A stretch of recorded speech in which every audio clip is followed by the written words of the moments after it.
Hello friend, welcome to Samriddhi classes. Friends, आज हम लोग देखेंगे बीटा लैक्टम एंटीबायोटिक, जिसमें हम लोग डिस्कस करेंगे पेनिसिलिन। इससे पहले हम लोगों ने सल्फोनामाइड कवर कर लिया है, कोट्रिमॉक्साजोल कवर कर लिया है। अब हम लोग स्टार्ट करते हैं बीटा लैक्टम एंटीबायोटिक। तो बीटा लैक्टम एंटीबायोटिक में हम लोग देखेंगे कौन से, पेनिसिलिन देखेंगे और सिफाइलोस्पोरिन देखेंगे। इसमें कुछ न्यूअर ड्रग ऐड किए थे, जैसे कार्बापेनिम से यहाँ पे ऐड किया गया है। लेकिन अगर हम बात करें बीटा लैक्टम एंटीबायोटिक की, तो क्या होता है, इसमें बीटा लैक्टम रिंग होता है। बीटा लैक्टम रिंग की वजह से ही इसे बोलते हैं बीटा लैक्टम एंटीबायोटिक। तो सबसे पहली जो ड्रग यहाँ पे हम बात करते हैं, जिसे बोलते हैं पेनिसिलिन। तो पेनिसिलिन जो है सबसे पहले जो यहाँ पे यूज़ किया गया था, वो यूज़ किया गया था 1941 में, 1941 में इसका यूज़ किया गया था। सबसे अच्छी बात ये थी कि इसमें क्या है कि साइड इफ़ेक्ट कम था। साइड इफ़ेक्ट कम होने की वजह से ही पेनिसिलिन को सबसे पहले यूज किया गया था। तो अगर हम बात करें कि पेनिसिलिन को ऑब्टेंड कहाँ से किया जाता है, तो इसको एक फंगस से ऑब्टेंड किया जाता है, जिसका नाम है पेनिसिलियम नोटेटम। लेकिन क्या है कि अब हमें पेनिसिलियम नोटेटम से बहुत कम अमाउंट में पेनिसिलिन मिलती थी। तो हमें क्या हाई यील्डिंग चाहिए, हमें ज़्यादा से ज़्यादा अमाउंट चाहिए था। तो ज़्यादा अमाउंट के लिए हम लोगों ने यहाँ पे जो प्रेजेंट सोर्स यूज किया है, वो पेनिसिलियम क्राइसोजिनम से ऑब्टेंड करते हैं, जिसमें क्या है हाई यील्ड होता है, हाई उसमें क्या है आपको अमाउंट प्राप्त हो जाता है। अब हम बात करते हैं, अगर केमिस्ट्री एंड प्रॉपर्टी की बात करें, तो जो आपका पेनिसिलिन है, वो जो उसका न्यूक्लियस है वो क्या है, देखिए, थायाजोलिडीन और बीटा लैक्टम रिंग से अटैच होता है। अब इसमें क्या है कि जो आपका साइड चेन है, वो एमाइड जो साइड चेन है, एक तरफ यहाँ पे अटैच होता है, जो आपका एमाइडेज एंजाइम से ब्रेक डाउन होता है। दूसरा क्या है यहाँ पे कि जब एंजाइम एमाइडेज से आपका पेनिसिलिन ब्रेक डाउन होगा, तो ये बनाएगा 6 अमीनो पेनिसिलिनिक एसिड। तो उसको याद रखना है कि अगर ये एमाइड से ब्रेक डाउन हो रहा है साइड चेन, तो क्या बनाएगा 6 अमीनो पेनिसिलिनिक एसिड। दूसरा चीज़ क्या है कि अब इसमें जो है वो आपका कार्बोक्सिलिक ग्रुप है, जो आपका थायाजोलिडीन रिंग से अटैच है। अब इसमें क्या होता है, जो आपका साइड चेन है कार्बोक्सिलिक है, इसमें क्या होगा, सोडियम होता है, पोटेशियम होता है। सोडियम पोटेशियम साथ ये क्या बनाएगा, साल्ट फार्म बन जाता है। साल्ट फार्म क्या होता है, इसकी वाटर सॉल्बिलिटी ज़्यादा होती है, तो वाटर में जल्दी डिज़ोल्व हो जाता है। दूसरा चीज़ क्या है कि इसकी स्टेबिलिटी बढ़ जाती है। दूसरा चीज़ पेनिसिलिन क्या है, ये आपका थर्मोलेबाइल और एसिड लेबाइल होता है। इसका मतलब है कि अगर इसको मैक्सिमम 3 से 4 दिन तक यूज कर सकते हैं। अदरवाइज़ जब यूज करना होता है तो हम लोग क्या करते हैं, इसको फ्रेशली प्रिपेयर्ड कर लेते हैं उस समय। अदरवाइज ये 3-4 दिन के बाद अगर रखेंगे तो इसका डिग्रेडेशन हो जाता है, क्योंकि क्या है, थर्मोलेबाइल है और एसिड लेबाइल होता है। लेबाइल मीन्स होता है कि उससे ज़्यादा क्या है, उसका प्रेमी जिसे बोलते हैं। लेबाइल होता है जैसे आएगा उसका क्या हो जाएगा, टेम्परेचर ज़्यादा होता है, डिग्रेडेशन होने लगेगा। अगर रेजिस्टेंस होता तो डिग्रेडेशन नहीं होता। तो ये तो हो गया कि पेनिसिलिन की आपके केमिस्ट्री हो गई कि आपका थायाजोलिडीन बीटा लैक्टम रिंग से अटैच है, साइड चेन है। अगर एक आता है पेनिसिलिन जी। पेनिसिलिन जी में क्या होता है, बेंजाइल साइड चेन अटैच होता है। पेनिसिलिन जी में बेंजाइल साइड चेन अटैच होता है। अब हम लोग बात करेंगे मैकेनिज्म ऑफ एक्शन की।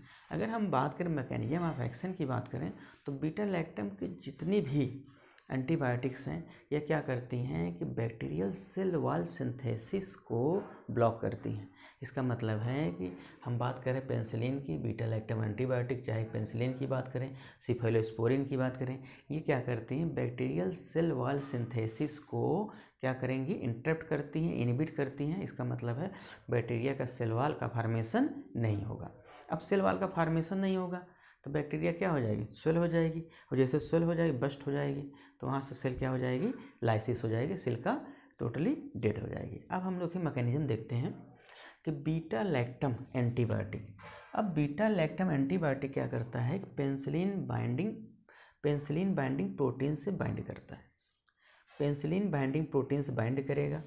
ये क्या करता है कि जो पेप्टिडोग्लाइकान होता है, जो क्रॉस लिंकिंग करता है, तो क्या करता है, इस क्रॉस लिंकिंग को इनहिबिट कर देता है। अब क्रॉस लिंकिंग नहीं होगा तो सेल का फॉर्मेशन नहीं होगा, means cell wall deficient bacteria होगा। सेल वॉल डिफिशिएंट बैक्टीरिया होगा। अब जब सेल वॉल डिफिशिएंट बैक्टीरिया होगा तो यहाँ सेल की लाइसिस हो जाएगी। ये क्या करता है, बैक्टीरियोसाइडल इफेक्ट शो करता है। इसका मतलब है कि जो आपका बीटा लैक्टम एंटीबायोटिक है वो आपका क्या करेगा कि जो सेल सिंथेसिस हो रही, बैक्टीरियल सेल सिंथेसिस हो रही, उसमें सेल का फार्मेशन नहीं करता है। सेल का फार्मेशन नहीं करेगा तो टोटली सेल को क्या करेगा, किल कर देगा। अब हम लोग इसको समझते हैं। जो बैक्टीरिया सेल वॉल है वो आपकी बनी होती है यूडीपी नाग और NAM, means UDP N acetyl glucosamine और एन स्टाइल मुरेमिक एसिड की बनी होती है। दूसरा चीज़ क्या है कि जब ये इनसे बनी होती तो इसमें होता पेप्टाइडोग्लाइकान, एक रेजिड्यू होता है, एक थ्रेड जैसा होता है। यही क्या करता है कि ये जो चैन होती है इसी को आगे बढ़ाता चला जाता है, पेप्टाइडोग्लाइकान। देखिए यहाँ पे पेप्टाइडोग्लाइकान है, ये क्या करता है, क्रॉस लिंकिंग को बढ़ाता चला जाता है, जिससे यहाँ पे क्या होती है, साइड ये चैन आपकी बनती चली जाती है। तो यहाँ पे अल्टीमेटली क्या होता है, लास्ट में यहाँ पे एक देखिए डी एलेनिन है। डी एलेनिन क्या होता है, लास्ट स्टेप पे क्लीवेज हो जाता है। लास्ट स्टेप क्लीवेज कैसे होता है, ट्रांसपेप्टाइडेज एंजाइम के प्रेजेंस में डी एलेनिन का क्लीवेज हो जाता है फाइनल स्टेप में।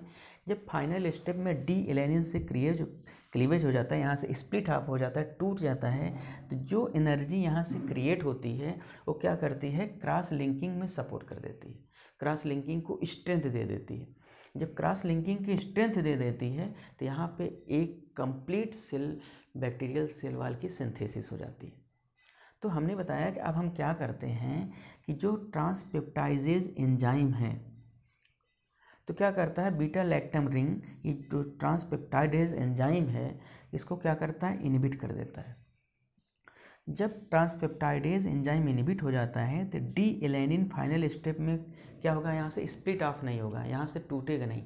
जब स्प्लिट ऑफ मीन्स यहाँ से टूटेगा नहीं तो यहाँ पे क्रॉस लिंकिंग का फॉर्मेशन नहीं होगा, मीन्स जो नाग और नाम में जो N UDP N acetyl glucosamine N acetyl muramic acid जो क्रॉस लिंकिंग होती है वो क्रॉस लिंकिंग नहीं होगी। अब क्रॉस लिंकिंग नहीं होगी तो सेल वॉल सिंथेसिस नहीं होगी। सेल वॉल सिंथेसिस नहीं होगी तो आपका क्या होगा कि जो सेल फार्मेशन होगा उसमें सेल वॉल नहीं होगा। इसका मतलब वो जो आपका सेल है, बैक्टीरियल सेल है, वो क्या हो जाता है, हाइपोऑस्मोटिकली हो जाता है। मीन्स वहाँ पे क्या होगा कि जो एक्स्ट्रा फ्लूइड है उसमें क्या हो जाएंगे, अंदर आ जाएंगे, और बैक्टीरियल सेल वॉल बैक्टीरिया क्या होता है, सेल कर जाती है, बस्ट कर जाती है और सेल की लाइसिस हो जाती है। तो ये हो गई इसकी मैकेनिज्म। एक बार हम लोग दोबारा देख लेंगे कि बीटा लैक्टम एंटीबायोटिक बाइंड करता है पेंसिलिन बाइंडिंग प्रोटीन से, क्रॉस लिंकिंग जो पेप्टाइडोग्लाइकान से होती है उसको इनहिबिट कर देता है। जो बैक्टीरिया का फार्मेशन होगा उसमें सेल वॉल नहीं होगा और क्या होगा, सेल की लाइसिस हो जाएगा। ये इसका बैक्टीरियोसाइडल इफेक्ट है। अब बैक्टीरिया की जो सेल वॉल है वो यूडीपी नाग और नाम की बनी होती है। इसमें क्या होता है कि आपका पेप्टाइडोग्लाइकान होता है। लास्ट स्टेप में यहाँ पे डी एलेनिन ट्रांसपेप्टाइडेज एंजाइम से सेपरेट हो जाता है। यही जब फाइनल स्टेप में यहाँ पे डी एलेनिन सेपरेट हो जाता है तो यहाँ पे एनर्जी क्रिएट होती है जो क्रॉस लिंकिंग को सपोर्ट करती है। तो आपकी प्रॉपर यहाँ पे क्या होंगी कि बैक्टीरियल सेल वॉल की सिंथेसिस हो जाती है। हम क्या करते हैं, बीटा लैक्टम एंटीबायोटिक ट्रांसपेप्टाइडेज एंजाइम को इनहिबिट कर देगा। जब ट्रांसपेप्टाइडेज एंजाइम को इनहिबिट कर देगा तो यहाँ पर डी एलेनिन का सेपरेशन नहीं होगा। डी एलेनिन का सेपरेशन अगर नहीं होता है तो यहाँ क्या होगा कि फाइनल स्टेप में आपको एनर्जी क्रिएट नहीं होगी, एनर्जी जनरेट नहीं होगी। अगर एनर्जी जनरेट नहीं होगी तो क्रॉस लिंकिंग नहीं होगी, क्रॉस लिंकिंग नहीं होगी तो सेल वॉल की सिंथेसिस नहीं होगी। इसका मतलब है कि जो अब यहाँ पे सेल की सिंथेसिस जो सेल बनेगी वो आपकी क्या होगी, इसमें सेल वॉल नहीं होगा। अब सेल वॉल नहीं होगा तो यहाँ पे होते हैं सेल वॉल डिफिशिएंट बोलते हैं, CPD, cell wall deficient CWD बोलते हैं। तो यहाँ पे सेल वॉल का फार्मेशन नहीं होगा। यहाँ पे फ्लूइड क्या होंगे, सेल के अंदर आएंगे। जैसे सेल आएंगे क्या करते हैं, ये आपकी जो सेल है वो क्या हो जाएगी, यहाँ से बस्ट हो जाएगी और सेल की हो जाएगी लाइसिस। क्या हो जाएगी, यहाँ पे सेल की लाइसिस हो जाएगी और बैक्टीरियल सेल वॉल की सिंथेसिस नहीं होगी। ये हो गई आपकी बीटा लैक्टम या पेंसिलिन जी की मैकेनिज्म। तो हम लोगों ने आज देखा कि पेंसिलिन जी क्या है और पेंसिलिन क्या होता है, किससे ऑब्टेंड करते हैं, कब यूज किया गया था, इसकी केमिस्ट्री क्या होती है, लास्ट हम लोगों ने देखा इसकी मैकेनिज्म क्या होती है। तो एक लाइन की मैकेनिज्म याद करनी है कि क्या करता है, सेल वॉल सिंथेसिस को इनहिबिट करता है और किस में करता है, ट्रांसपेप्टाइडेज एंजाइम को इनहिबिट कर देता है, जिससे क्रॉस लिंकिंग नहीं होती है। तो इसके आगे का जो भी पोर्शन है हम लोग देखेंगे नेक्स्ट वीडियो में। मिलते हैं